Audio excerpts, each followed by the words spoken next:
Thank you so much to the Northern Virginia Saxophone Quartet for joining us today. Good morning and welcome to Mount Vernon Unitarian Church. I am Kathy McDonald, a member of this congregation and the worship assistant for today's service.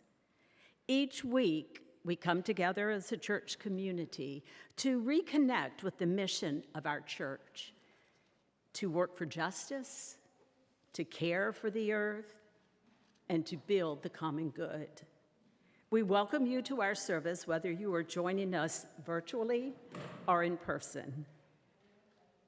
This time of year represents a time of change and new beginning.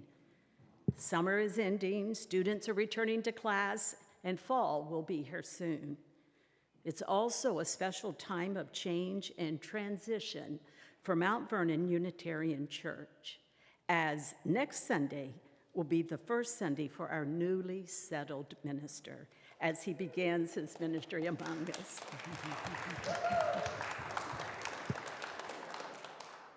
Mount Vernon Unitarian Church is a community dedicated to welcoming the stranger and working for justice wherever the heavy weight of oppression has dug into the fabric of this life.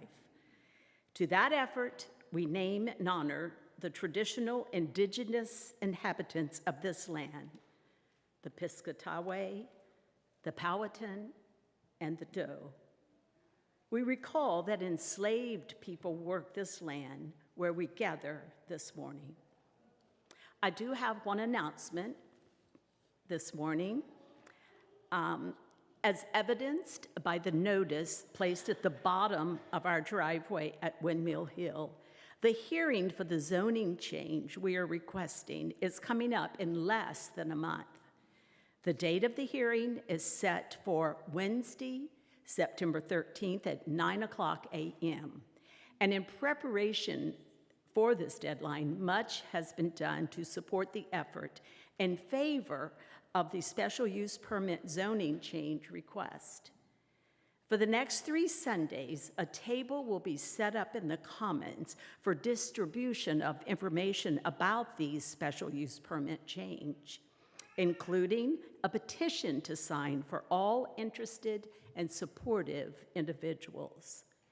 This effort is a big deal as we are going up against our immediately surrounding neighbors as represented by the Mason Hill Civic Association.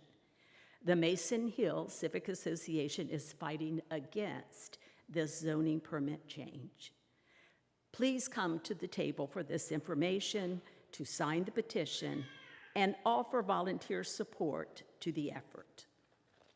Thank you. Now, let us turn our hearts and minds to worship.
Now it is time for the lighting of our chalice.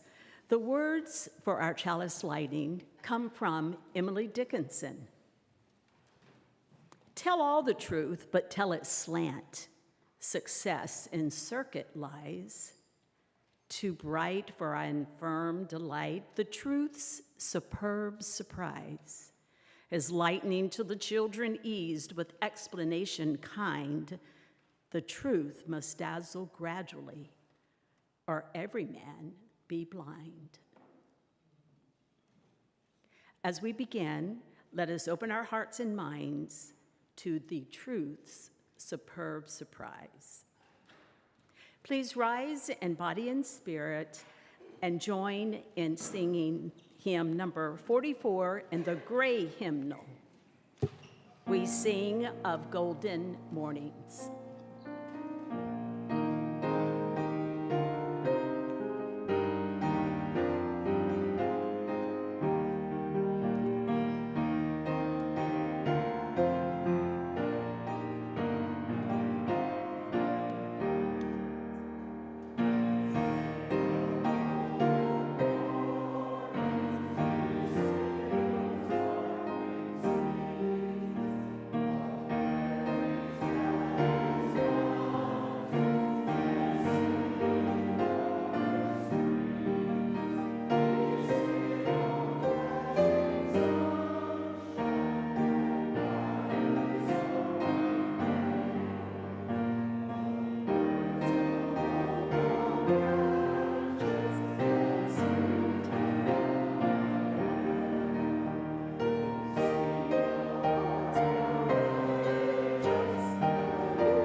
Please remain standing as we reunite our voices in the covenant of this community, found in the back of your hymnal and in our hearts. Love is the teaching of this church. The quest of truth is its daily task, and service is its prayer. To dwell together in peace, to seek knowledge and freedom, to serve life in community, to the end that all souls shall grow in harmony. This is our covenant with each and with all. You may be seated. Now is the time for all ages.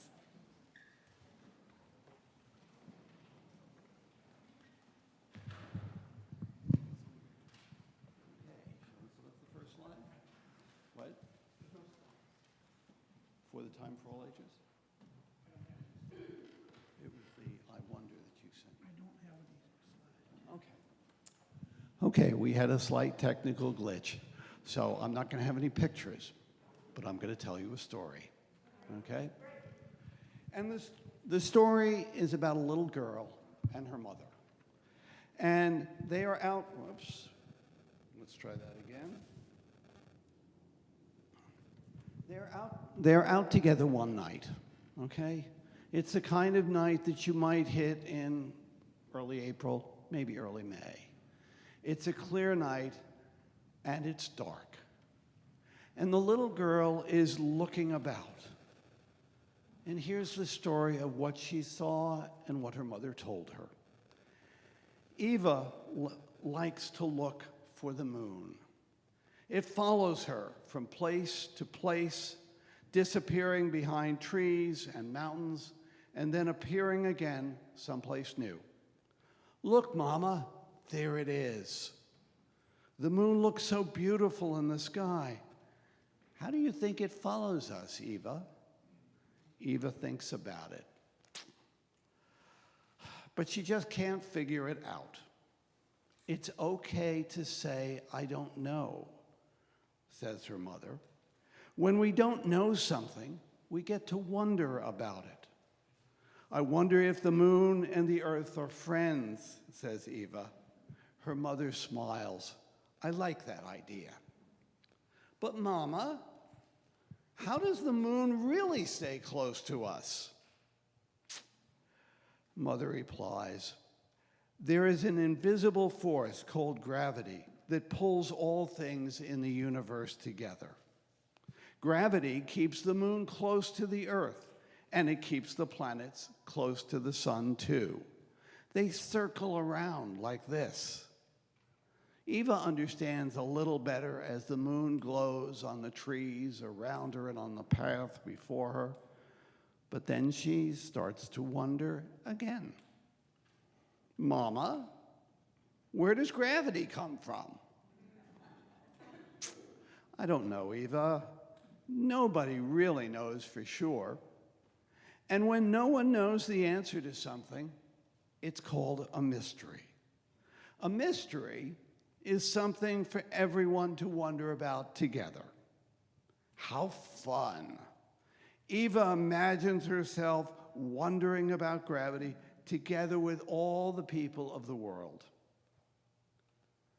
As they continue to walk through a little woods near their house, Eva watches the moon disappear behind the clouds as she walks, excited to see where it might appear next. How many grains of sand are in the whole world, Mama? I'm glad I didn't get that question. I wonder about that too. There are trillions and trillions of grains of sand, but nobody knows exactly how many. Eva tries to think about all the sand in the whole world, and she says, you know, it feels so big I can't fit it all in my imagination. It makes me feel dizzy, like I'm falling.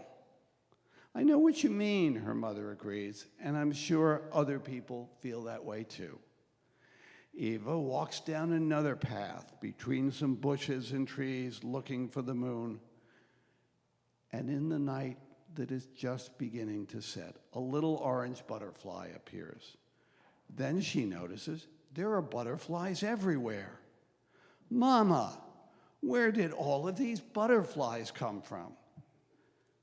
These butterflies have been flying around for a few days, but they started out as little caterpillars. And those caterpillars came from eggs. And those eggs came from other butterflies. There are cycles all around us, one thing ending and another beginning. Things are always changing. Can you think of other things that change, Eva? Clouds and frogs and me.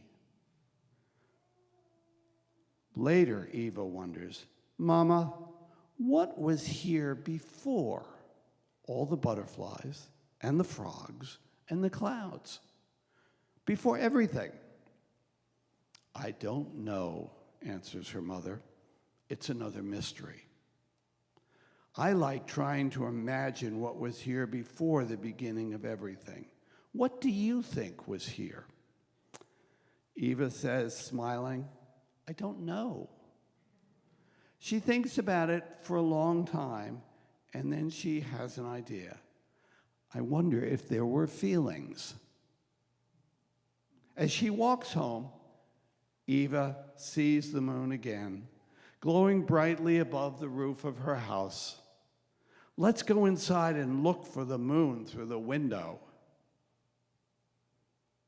We live with some big mysteries. When we come upon one, we're given a little gift. Every mystery is something for all of us to wonder about together. What do you wonder about?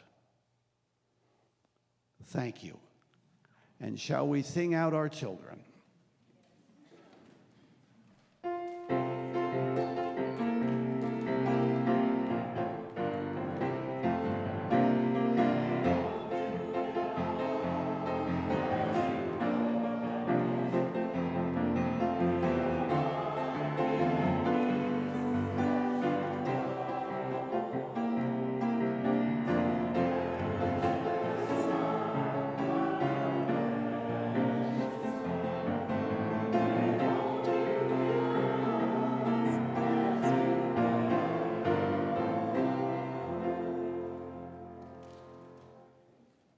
We've come now to the morning offering, and at this time, MVUC asks each of us to show our spiritual and material generosity. I give because here, MVUC offers an inclusive environment, regardless of where we have been, what we believe, or who we love. Each week, we share the plate with a charitable organization that you, our members, have chosen. This week's offering is shared with Faith Alliance for Climate Solutions. Faith Alliance for Climate Solutions unites people of faith to develop local solutions to the climate crisis. They pursue 4 purposes of their work: sound an ethical and spiritual call to address climate change, encourage moral climate policies from a nonpartisan perspective, enable congregations to do good works that protect our planet and its people, and empower congregations to become champions of change. The organization works primarily on the local level and occasionally on the state level, wherever it can have the greatest impact. Faith Alliance for Climate Solutions works with people of faith. They believe that faithful voices are valuable in the conversation on climate change, and faith-based action draws on a deep well of love for each other and the planet we share. The network includes Jewish, Muslim, Catholic, mainline Protestants, Hindu, Unitarian Universalist, Society of Friends, and other traditions. The work is done in Northern Virginia with a primary policy focus on Fairfax County. I invite you to contribute whatever you are most comfortable with to Faith Alliance for Climate Solutions and to this church community. If you would like to write a check for the offering, please make it to MVUC, and in the memo line, indicate what it is for. If you wish your contribution to go 50-50, write share on the memo line. You can also go to our website to give directly. We are grateful for your donation. During the offering, you are welcome to come forward in silence to light a candle of joy or sorrow. And now, will the ushers please come forward for the morning offering?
We come now to a time of contemplation. I invite you, as you're comfortable, to sit in your seat. Maybe put your feet on the ground, maybe put your things aside, maybe even close your eyes for a moment. I invite you, with your eyes closed, to look around and wonder.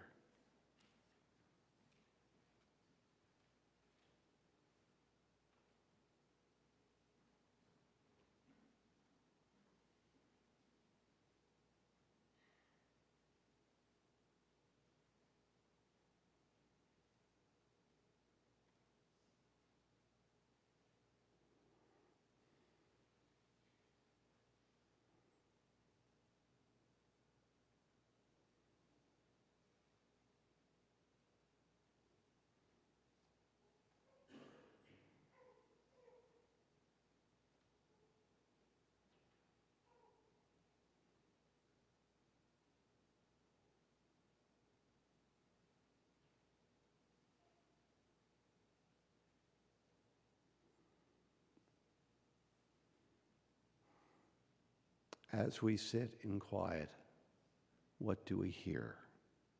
Do we hear the music of the words? What do we see? Do we see the poetry of the images in our lives around us? May we always see the images. May we always hear the poetry. May we always hear the music. I invite you now to join in a hymn. Remain seated, please, as we sing hymn number 303 in the gray hymnal. We are the earth, upright and proud.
Dave has chosen 2 poems for our readings today.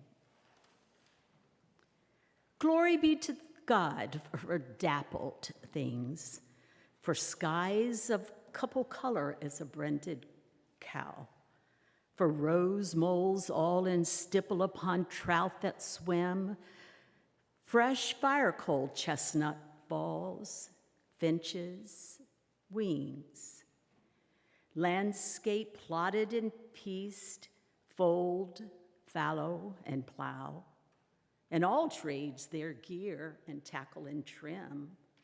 All things counter, original spare strange. Whatever is fickle, freckled, who knows how, with swift, slow, sweet, sour, a dazzle dim, he fathers forth whose beauty is past him. Praise him. That was Pied Beauty by Gerald Manley Hopkins. Our second poem is A Narrow Fellow in the Grass by Emily Dickinson. A narrow fellow in the grass occasionally rides. You may have met him, did you not? His noticed instant is. The grass divides as with a comb, a spotted shaft is seen, and then it closes at your feet and opens further on. He's like a boggy acre of floor too cold for corn, but when a boy and barefoot, I more than once at noon have passed, I thought, a whiplash unbraiding in the sun. When stooping to secure it, it wrinkled and was gone. Several of nature's people I know, and they know me. I feel for them a transport of cordiality, but never met this fellow, attended or alone, without a tighter breathing and zero at the bone.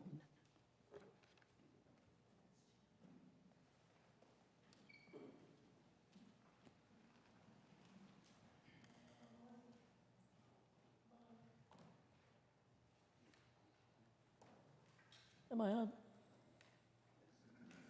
Hi, good morning. I am so fortunate. I am the lucky one that I get to sing with the wonderful saxophone quartet. I just love them every year when they come. And this morning, we're going to do the circle game. And Dave Keegan requested this song, and I'm going to read the words first before we sing it. Yesterday, a child came out to wonder, caught a dragonfly inside a jar, fearful when the sky was full of thunder, and tearful at the falling of a star. And the seasons, they go round and round, and the painted ponies go up and down. We're captive in a carousel of time. We can't return, we can only look behind from where we came.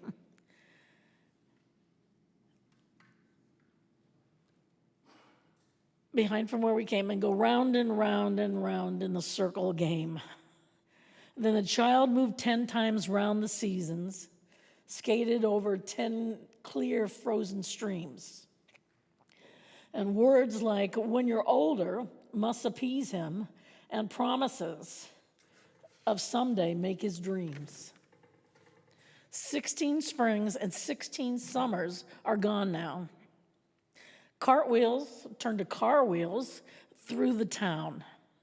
And they tell him, take your time, it won't be long now. Till you drag your feet, oh. And the seasons, they go round and round, and the painted ponies go up and down. We're captive on a carousel of time. We can't return, we can only look behind from where we came and go round and round and round in the circle game. So the years spin by, and now the boy is 20. Though his dreams have lost some grandeur coming true, there'll be new dreams, maybe better dreams, and plenty, before the last revolving year is through. And the seasons, they go round and round, and the painted ponies go up and down. We're painted on a carousel of time.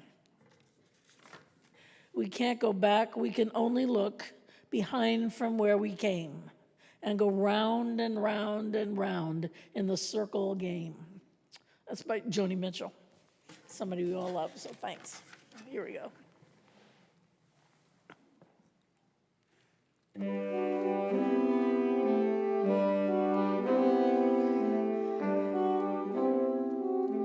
Yesterday, a child came out to wonder, caught a dragonfly inside a jar. Fearful when the sky was full of thunder, and tearful at the falling of a star.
Thank you.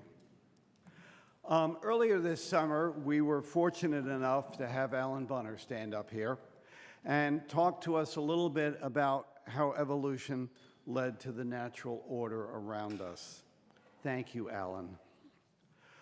I'm not going to call what Alan talked about a theory, although a lot of theorizing went into it. It's simply a reality. Our understanding of this reality is the product of a kind of wondering. Maybe it started with a small boy or a little girl like the one we heard about in our story, wondering about where we came from, why things are the way they are. Some results of that wondering are simply marvelous. The skeletons and the images we've seen unearthed from archaeological discoveries around the world. Others have had a practical impact on our lives through new medical treatments. All of them began with wondering why, and marveling at the realities around us. Today, I'd like to talk about another kind of wandering. It has no single agreed name and no single form. It includes religion, mythology, music, visual arts, architecture, narrative literature, and poetry, and probably 6 other things I haven't thought of. In all of these forms of wondering, we find ourselves enveloped by some creation, some piece of art, which causes us to gasp in awe and wonder. We may be impressed with the technical mastery of the musician, artist, architect, writer, or poet. Some of us may even be able to identify the techniques required to produce a particular art, whether it's a concerto, a painting, a building, or a poem. Many others of us, including myself, are hard-pressed sometimes to tell you how a concerto differs from a sonata. But however we appreciate the technical mastery, we wonder at the soul that produced that technical mastery. When we listen to music from Johann Sebastian Bach, we hear a harmony, a structured tranquility, a soaring beauty. Now, each of us may have one particular cantata that we think of, one concerto, or an oratorio that swept us away, leaving us feeling different when it ended.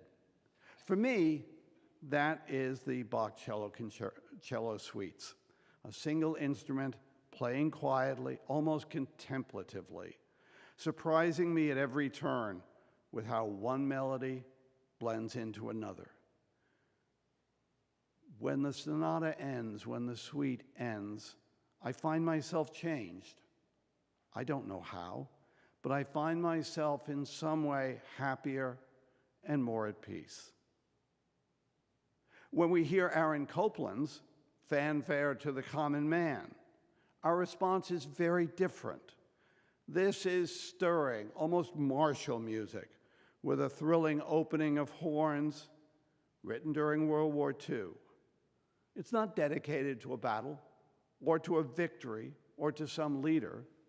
Instead, Copland turns our attention to the dignity of the common man, the ones then fighting the war, suffering, yet standing at the heart of our democracy. And as we listen to that music, we somehow probably feel ourselves standing up a little straighter, a little stronger, and looking around for those others who are with us. So can we put up the first image?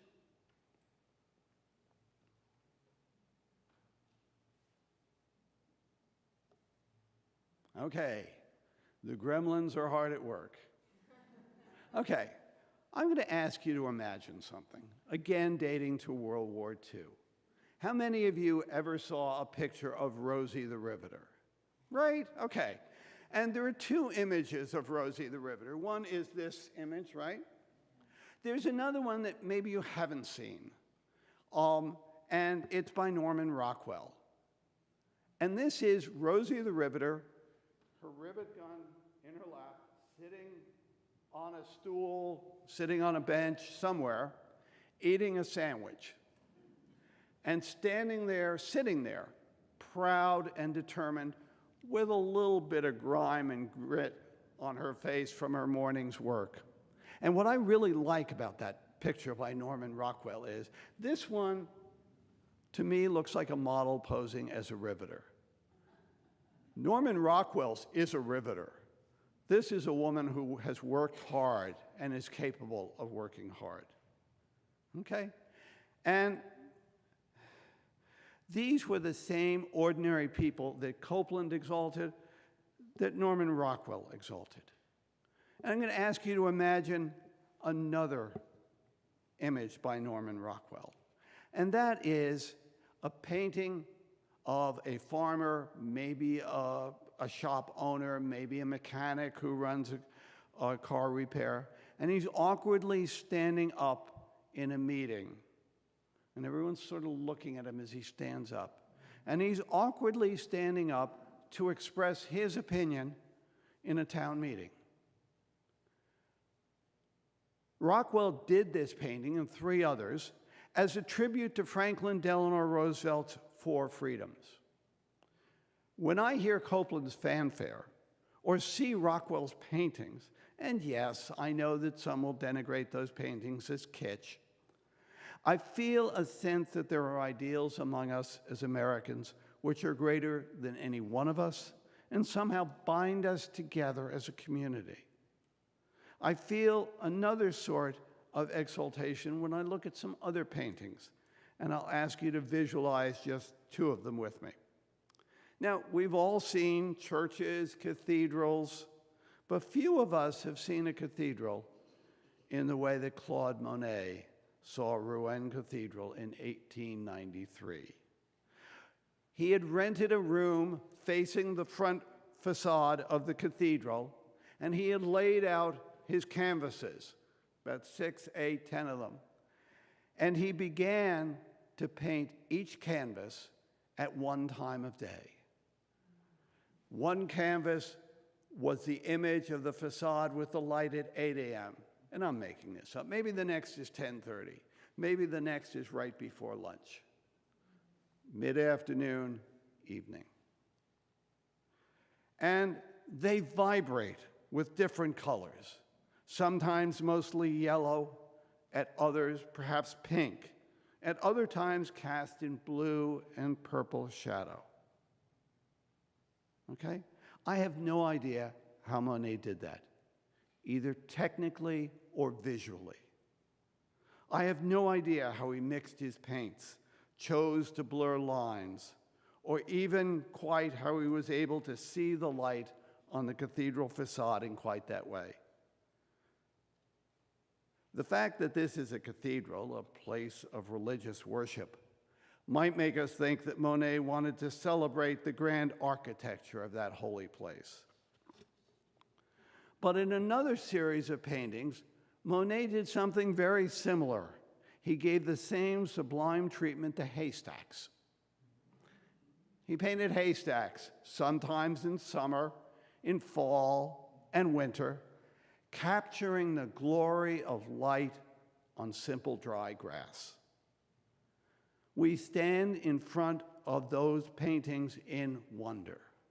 Maybe you've been in the National Gallery. Maybe you've been standing next to me as I'm just sort of there stunned. They envelop us in the glory of color and shape, making us feel like we have been elevated out of our ordinary day-to-day world, much the same way as we are swept up by Bach. And poetry, too, can evoke that same sense of wonder, that same sense of being together, even in communion with others. 5 years ago, our younger son, Matt, got married. His older brother, Dan, was his best man and was asked to say something about his brother. And it's always dangerous when one brother speaks in public about another, but, you know. Instead, he chose to recite Shakespeare's sonnet, 116, which begins, and I will do this without crying, I promise. Let me not to the marriage of true minds admit impediments. Love is not love which alters where it alteration finds. That sonnet became, in that moment, more than a recitation of something written over 400 years ago. Dan did not declaim it. He offered it as a prayer of hope for his brother and his new wife. Instead of being something impersonal, parroting the words of someone else, it became intensely personal. More than intensely personal, that sonnet prayer became intensely communal. All of us there felt that Dan, with Shakespeare, was expressing our intensely felt hopes. We all felt intimately joined together in that moment. And that is what poetry can do.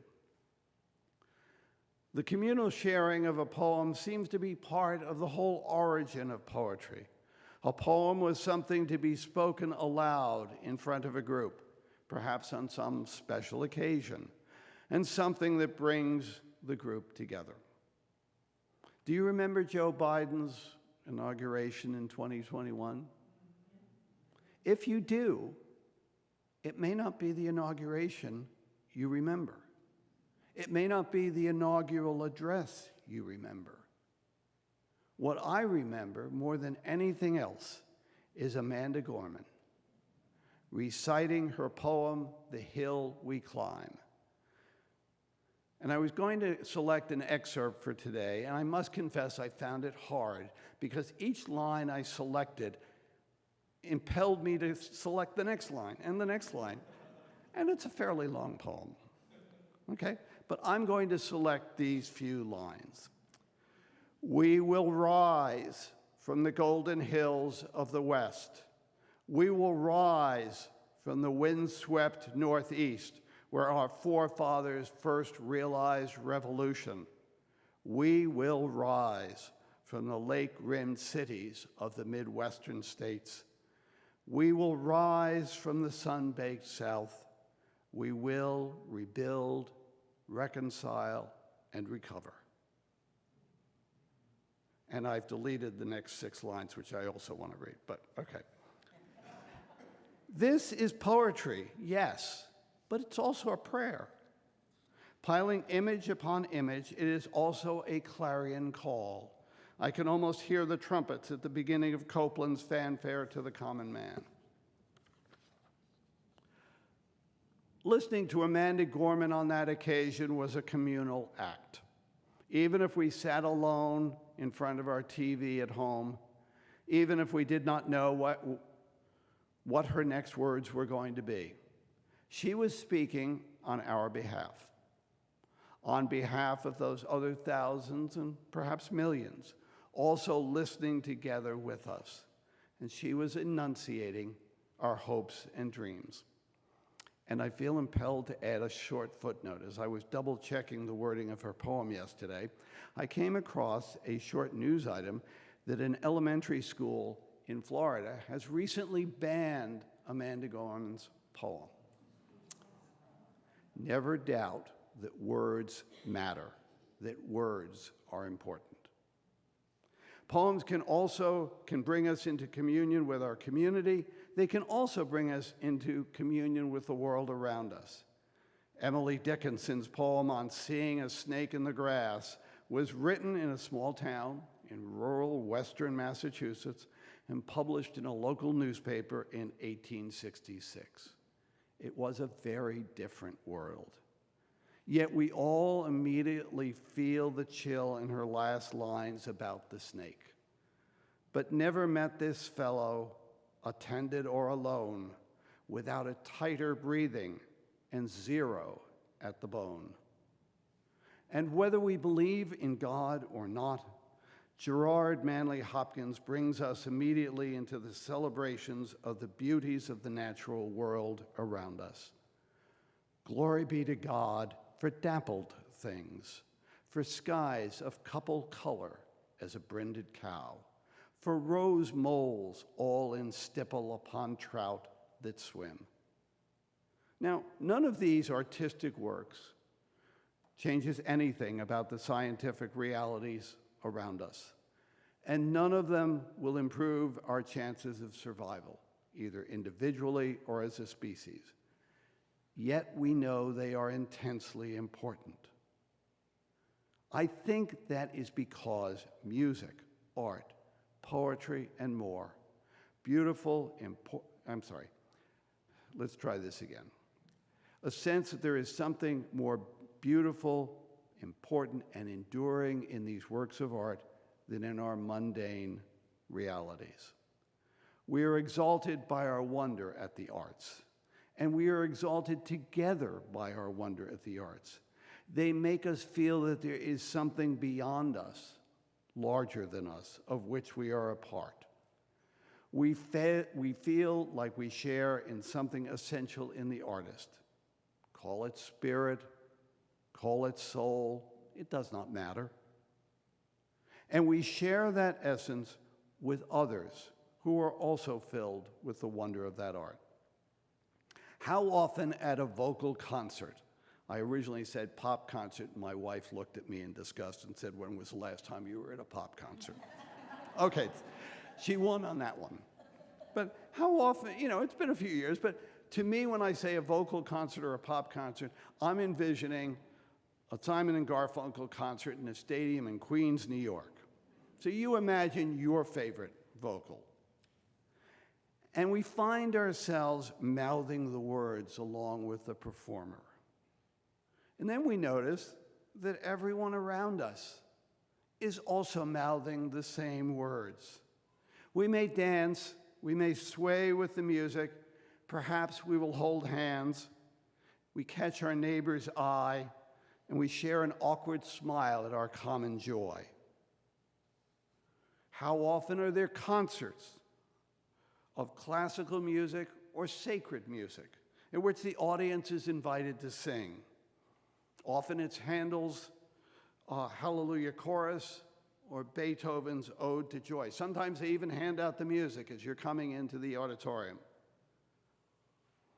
Why is it that here this morning, and at almost every service in every church, those attending are invited to sing the hymns?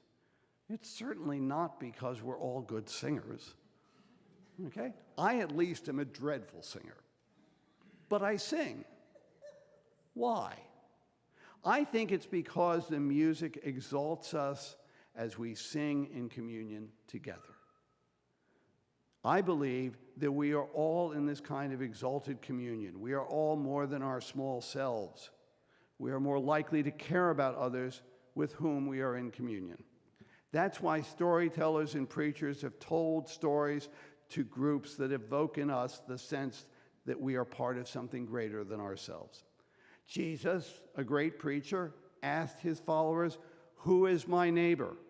He asked them to accept that someone who loved the stranger was special, even if he were a despised foreigner like a Samaritan.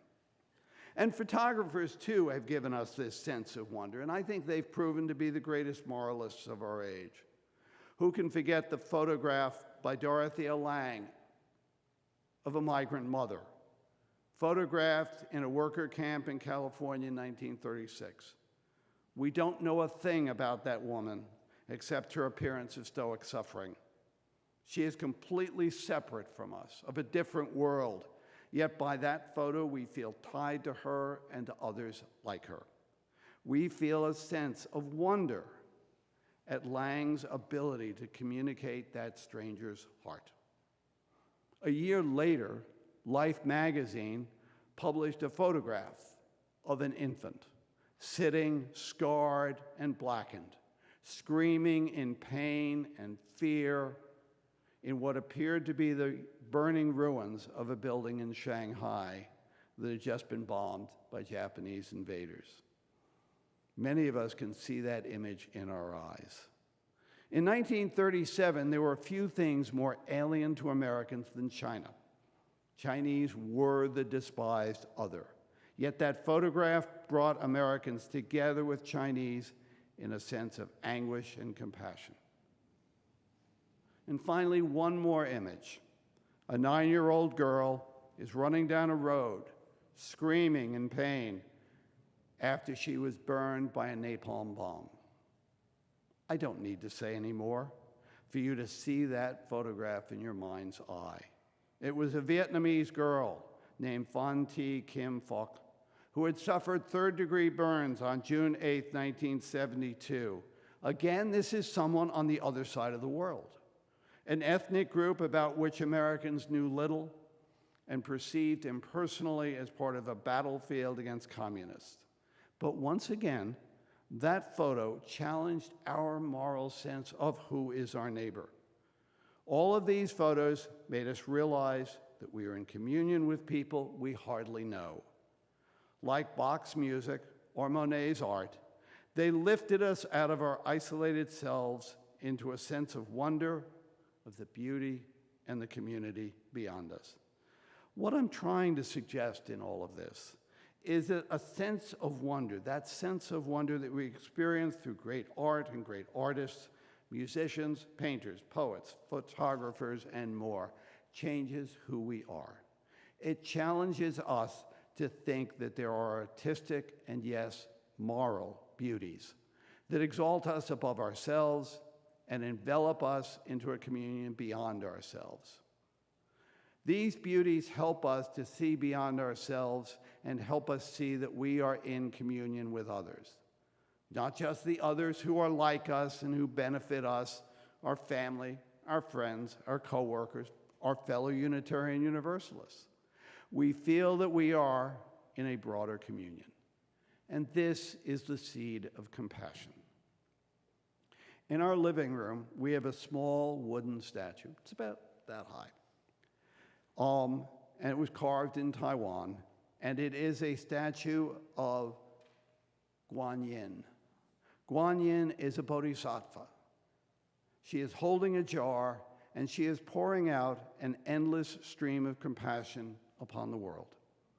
Now, a bodhisattva is a Buddha who achieved insight necessary to escape the suffering of the world and move to nirvana, but who chooses not to leave, who chooses not to escape, who chooses to stay in the world to help others reach nirvana, to help others escape suffering. These bodhisattvas embody compassion. When we see the statue of Guan Yin, we're invited to wonder not only at the beauty of the statue, but also at the beauty of the spirit of a bodhisattva. Centuries ago, a Chinese Buddhist monk captured that spirit in a series of vows that he invited other Buddhists to take with him. And the core of the bodhisattva's compassion is captured in the first vow. Suffering beings are numberless. I vow to liberate them all. This vow of compassion may feel overwhelming, but the sense of beauty, communion with others, the sense of wonder at realities that we can only see dimly, perhaps in the distance, that we can only imagine. This is the ground from which compassion springs. Like science, all of this begins in wonder. Unlike science, it does not explain how we came to stand here. This wonder elevates us through the awareness of beauty shared with others and connecting ourselves to others. It opens our eyes and our spirit to something essential in who we are in communion together, a broader vision that is the seedbed of compassion. It connects us to something we celebrate by being here together and singing together. And with that, may I invite you to stand for our closing hymn.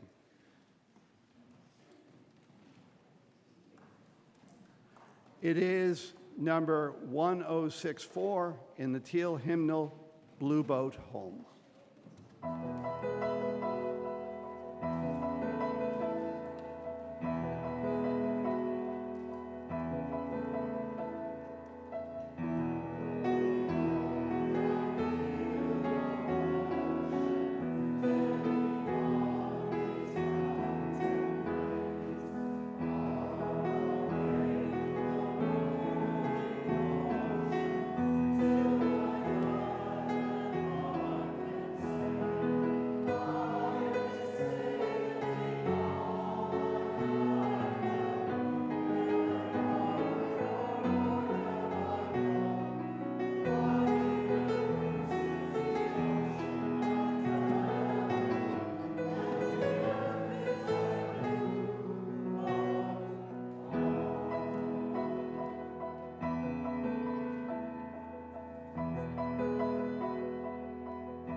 Now we have come to the time in our service where we extinguish the chalice.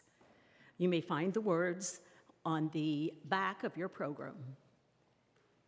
Please join in these words we say each week. We extinguish this flame, but not the light of truth, the warmth of community, or the fire of commitment. These we carry in our hearts until we are together again.